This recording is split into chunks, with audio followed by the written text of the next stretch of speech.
Setelah tumbangnya dua orang luar biasa edan dan sangatlah luar biasa kuat, yaitu sosok Yonko, Big Mom, dan Kaido, kini Luffy menjadi Yonko baru, begitupun dengan Mamang Bagi dengan organisasinya yaitu Cross Guild.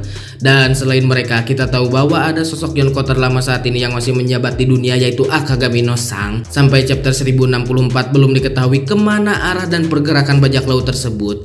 Dan terakhir terlihat di Wano ketika mengintimidasi sosok Green Bull. Kita juga tahu bahwa sosok Akagami no Sang adalah seorang manusia biasa namun hanya keturunan bangsawan. Saya memiliki sebuah opini bahwa Akagami no Sang berada di atas Kaido dan Big Mom dari segi kekuatan ataupun kecerdasan dalam pertarungan.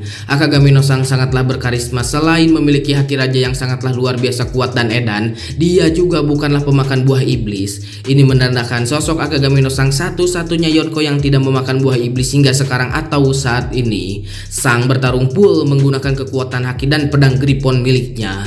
Dan inilah karakter yang memiliki kekuatan setara dengan Akagami no Sang. Namun urutan tersebut bukanlah berdasarkan dari yang terlemah hingga terkuat. Urutan tersebut secara acak berdasarkan opini dan spekulasi saya.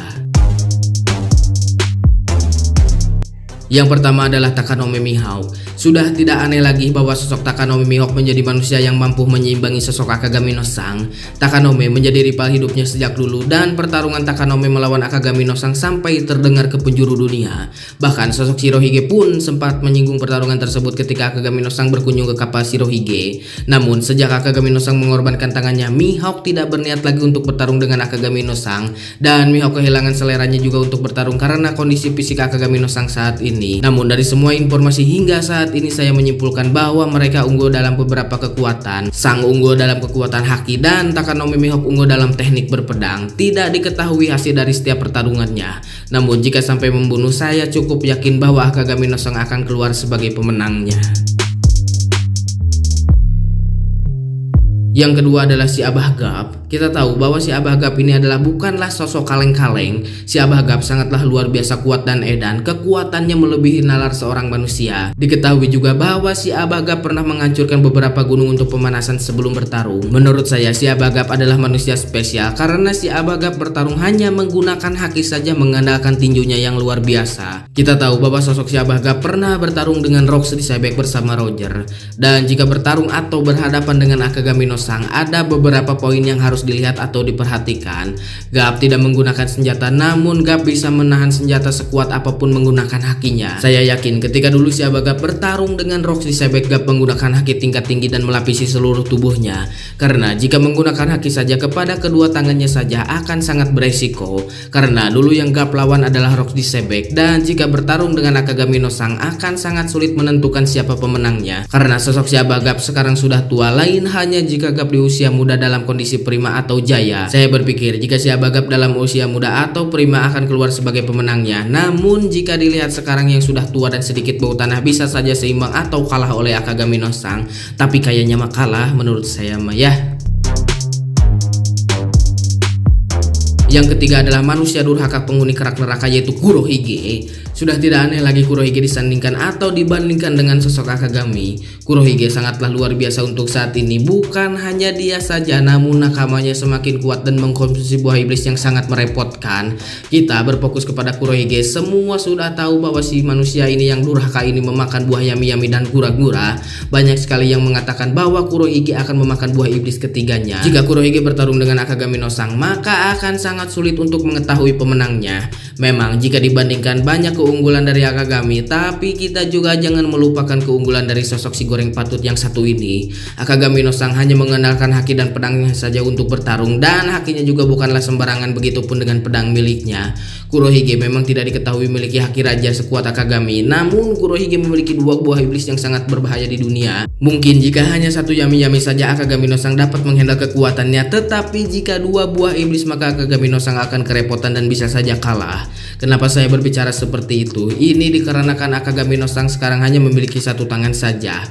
Meskipun Akagami no Sang luar biasa kuat, namun dengan hanya menggunakan satu tangan saja itu membuat performa Akagami no Sang sedikit menurun. Mungkin jika saat ini bisa dikatakan akan seri karena keadaan Akagami no Sang kehilangan tangannya dan keadaan Teach yang semakin kuat. Kenapa bisa seimbang? Kita tahu bahwa si goreng patut yang satu ini adalah seorang manusia yang tertarik akan sejarah. Setidaknya Kurohige mengerti konsep haki, terutama haki raja. Karena Kurohige sadar sejauh ini perjalanannya menuju ke pulau terakhir, maka semakin sulit juga orang yang akan dihadapinya. Pasti Kurohige mengetahui beberapa konsep soal haki. Meskipun Kurohige terkesan orang yang kurang terlihat kuat, namun sebenarnya dia kuat. Dari beberapa sejarah yang dia baca, pasti Kurohige mengetahui bagaimana mengeluarkan potensi terbaik dari buah iblis yang dia makan. Namun Kurohige juga bisa dikalahkan oleh Akagami no Sang dengan melukainya menggunakan pedang ditambah dengan haki. Diketahui juga bahwa si goreng patut Kurohige akan merasakan sakit berkali-kali lipat dari manusia biasa jika terluka. Maka cara terbaik untuk mengalahkan Kurohige adalah dengan cara melukai fisiknya secara langsung, tidak bisa diintimidasi dengan haki saja. Jadi sekarang fisik harus dikombinasikan dengan kekuatan haki tingkat tinggi. Maka jika terkena, Kurohige akan melemah dan bisa saja langsung kalah akibat rasa sakit yang berkali-kali lipat. Yang keempat adalah Mamang Dragon. Mamang Dragon adalah seorang pemimpin pasukan revolusi.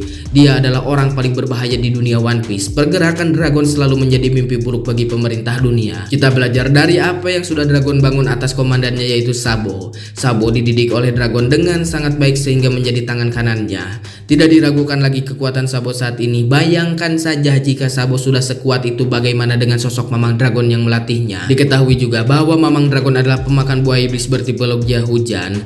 Tapi ini masih belum pasti. Mengapa saya beropini seperti itu bahwa Mamang Dragon adalah pemakan buah iblis hujan atau dewa hujan? Ini dikarenakan kemunculan dari Mamang Dragon selalu dibarengi dengan hujan atau badai. Kita juga tahu bahwa ada dewa matahari, dewa hujan, dewa badai, dan dewa bumi. Dan jika Mamang Dragon berhadapan dengan Akagami no Sang dan terjadi pertarungan 1 lawan 1, apa yang akan terjadi? Saya berpikir jika hal tersebut terjadi, maka di sini Akagami no Sang akan kalah oleh Mamang Dragon.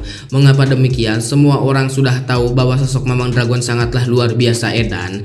Tidak mungkin jika seorang pemimpin pasukan revolusi tidak kuat dan hanya memerintah saja. Jika berbicara soal haki raja, maka sudah jelas Mamang Dragon juga pasti memiliki haki raja tersebut. Sangat tidak mungkin jika sosok Dragon tidak memiliki haki raja yang kuat. Mungkin haki rajanya bisa seimbang dan sama kuatnya dengan Akagami no Sang.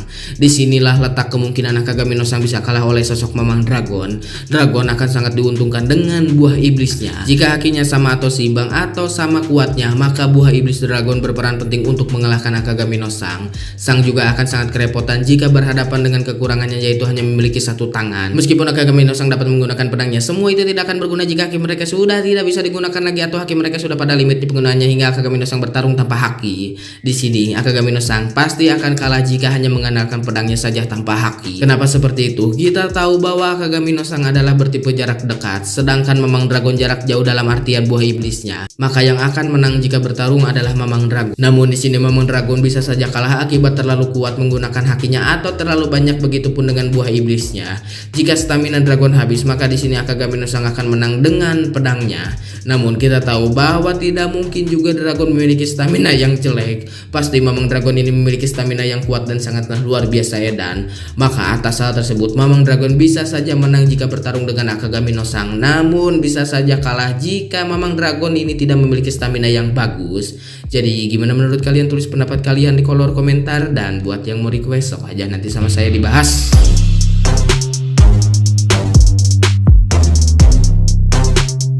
Ya jadi seperti itulah, tapi ini mah cuma teori ya, aslinya mah nggak akan terjadi sih. Ya pokoknya mah intinya mah sangat menarik si Akagami no Sang ini teh jika disandingkan dengan si Drako Mihawk mah. Memang si Drako Mihawk mah ini teh rivalnya ya sejak dulu, tapi jika bertarung 1 lawan 1 mah jelas si Akagami no Sang akan keluar sebagai pemenang. Mungkin 11-12, dan 12-nya yang lebih unggulnya adalah si Akagami. Si Takanome Mihawk ini teh hebat dalam teknik berpedang, sedangkan si Akagami no Sang hebat dalam teknik haki. Cuman kalau misalkan pengguna pedang tanpa haki sama saja dengan wadul ya, alias bohong. Yang kedua dengan si Abah Gap, mungkin dari usia tua masih Abah Gap ini kalah ya. Kemarin juga di Pulau Hachinosu ngelawan si Aokiji dan si Shiryu kalah ya. Nggak tahu emang kalah karena udah tua. Kemungkinan menurut saya mah karena udah tua ya. Kalau dalam kondisi prima mah mungkin pasti kalah si Akagami ini, tapi tidak bisa disandingkan karena eranya berbeda gitu. Si Abah Gap dalam kondisi prima, si Akagami mah masih sekolah TK gitu, jauh gitu si umurnya teh gitu. sangat menarik lah misalkan si Masaru Ditich atau si Kurohige. Si Kurohige mah jelas menurut saya kalau si Akagami no Sang bertarung dengan si Kurohige ini teh 50-50 50-50 menurut saya masih Masaru Ditich teh. Tapi kalau misalkan si Teach ini disiapkan untuk melawan si Luffy, otomatis si Akagami no Sang ini teh akan kalah gitu. Tapi kalahnya teh di sini teh bukan kalah bertarung, tapi kalah dalam strategi atau misalkan ada aduh alhamdulillah. Jadi intinya teh si Akagami teh kalah dari strategi. Misalkan si Akagami no Sang membuat dua pilihan atau punya dua pilihan, melindungi orang lain atau warga sipil dari si Masaru Ditich atau kalah dari si Masaru Ditich gitu. Jadi si Akagami teh kalah karena strategi si Masaru Ditich. Asa nggak mungkin gitu ya kalau misalkan si Kurohige ini teh menang dari si Akagami no Sang. Kalau bukbok gitu udah otomatis bukbok gitu, tangan kanan lawan tangan kanan, tangan kiri lawan tangan kiri. Tapi kalau misalkan tangan kanan masih Shiryu ngelawan si Ben Beckman ini teh aduh kumahanya bingung saya teh si Shiryu kalau ngelawan si Ben Beckman, kalau bertarung si Kurohige lawan si Akagami. Soalnya di sini teh si Ben Beckman teh sama si Kizaru aja berani gitu, apalagi sama si Shiryu gitu. Receh meureun ya, receh ya, karena kekuatan si Ben mah 11-12 juga gitu sama si Akagami. Sangat menarik di akhir-akhir cerita pasti terjadi ya, pasti bertarung si Akagami teh cepat atau lambat pasti bertarung itu, entah di pulau terakhir atau gimana. Saya teh cukup penasaran nih teh. Jadi masih ada pertarungan yang belum diselesaikan gitu. Di perang Marineford juga kan si Kurohige kan berbicara terlalu cepat jika bertarung saat ini melawan si Akagami gitu. Mantap pokoknya malah. Dan yang sangat menarik di sini si Mamang Dragon. Saya tuh cukup penasaran si Mamang Dragon itu kelihatannya ya kuat gitu. Si Mamang Dragon teh asa nggak mungkin gitu kalau misalkan si Sabo kuat, tapi si Mamang Dragonnya peloya-peloyanya cuman bisa memerintah, nggak akan mungkin gitu. Di sini teh faktor pendukungnya ya anak si Abah Gap, nggak mungkin gitu anak si Abah Gap ya lemah gitu. Dan diketahui juga bahwa si Mamang Dragon ini tuh berasal dari angkatan laut, sejajar atau seangkatan sama si Akainu mungkin kayaknya mah ya. Kemarin tadi diketahui juga di flashback si Kuma bahwa si Dragon ini tuh di angkatan laut, kayaknya mah seangkatan sama si Akainu kayaknya mah. Gak mungkin kalau misalkan setidaknya Vice Admiral sebelum jadi Admiral pasti kuat kan si Mamang Dragon ini, dan membelot juga karena tidak ada keadilan. Dan kalau bertarung sama si Akagami no Sang menurut saya 11-12 juga ya. Soalnya kalau misalkan bertarung sama si Akagami full haki, dua-duanya full haki. Cuman yang diunggulkan atau yang lebih unggul di sini adalah si Dragon. Nah si Dragon kan ada buah iblisnya. Kalau misalkan hakinya sudah sama-sama lemah, otomatis si Dragon ini punya sisi lain yaitu buah iblisnya, yaitu badai entah hujan entah naon lah pokoknya mah bisa aja diuntungkan dengan keadaan tersebut. Dan bisa juga pengendali angin. Di sini si Luffy juga diterbangin sama si Mamang Dragon kan, itu kan berbentuk angin gitu. Apakah angin atau badai atau gimana gitu. Nah di sini kondisi si Akagami akan kalah karena kondisi situasi dan lingkungan yang berubah menjadi badai. Jadi keunggulan tempat gitu, si Dragon itu bisa unggul karena tempat dan situasi yang bisa dikendalikan oleh si Mamang Dragon. Tapi itu mah cuma teori ya, jangan dipercaya 100%. Gak asik kalau misalkan One Piece nggak berteori mah ya. Namanya juga One Piece lah berteori. Orang lain mah bahas chapter 1102, saya mah kemana ini mah sebat seduh ya, ngopi udut santai gitu. Ngopi teh ngobrol One Piece Indonesia, dan udut teh ya pendukungnya adalah santai. Kalau misalkan saya ada rezeki mah pengen streaming ngobrol sama kalian, jadi saya ngandelin HP RAM 3 GB anjir, sering ngebeledug ya HP nges. Aduh udah disolasian juga ini teh, aduh kacau ya. Kalau bisa ada rezekinya malah, kalau direzekian ku Allah mah pengen live dan ngobrol sama kalian ngebahas One Piece gitu tiap ya seminggu 2 kali lah, bisa lah insya Allah ya. Semoga rezeki kita semua dilancarkan dan apa yang kita inginkan dimudahkan di setiap langkah-langkahnya. Jaga kesehatan buat kalian semua ya. Ya udahlah, salam sejahtera luar biasa. Goodbye, dadah.